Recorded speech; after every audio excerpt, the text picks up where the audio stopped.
তো গাইস প্রথমে ভিডিওটি দেখো, তারপর এই ভিডিওর ফানি কমেন্ট পড়বো।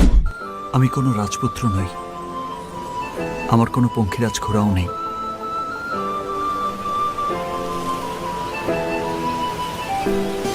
কিন্তু এক রাজ্য ভালোবাসা আছে।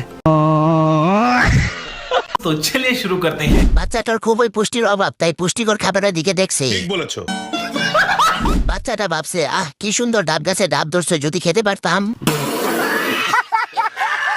বাচ্চাটারে একটু দে বোন, ওর জিভে পানি এসে পড়ছে। দিস বয় বি লাইক, এত বড় বড় আমি কখনোই দেখিনি। আপুর নরম নরম মন্দটি ঝুলে গেছে।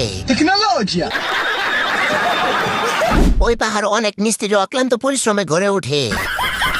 এই বাবুর তো গরুর দুধ খাওয়ার কথা, কিন্তু বাবু তো গাভীর দুধ খাওয়ার চেষ্টা করতেছে।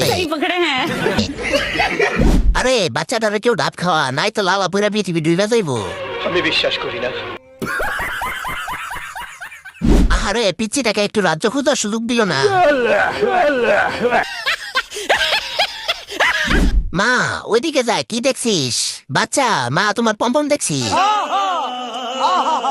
ভাগ্যিস বাচ্চাটার বয়স হয়নি, না হলে নিজ দিয়ে পানি পড়ে যেত। বলেন কি? আহা, বাচ্চাটার জন্য খুব মায়া হচ্ছে, সে তার খাদ্য খেতে পারছে না। উঁচু দুই পাহাড়, বক্তাহার যে করেছে, আহা। रहा नहीं जाता, तड़प ही ऐसी है ना। नहीं नहीं, सुखी सुखी। সাগরের মাঝে দুটো দ্বীপ, সেই দ্বীপে তাকিয়ে আছে এক জীব। আপনাকে দেখে আমার মনের জ্বালা কমে গেছে, কিন্তু দনের জ্বালা বেড়ে গেছে।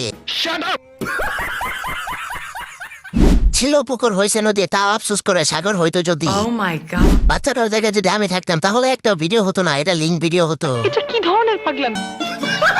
বিজ্ঞান বলেছে খাবার সবসময় ডেকে রাখতে, না হয় খারাপ নজর পড়বে।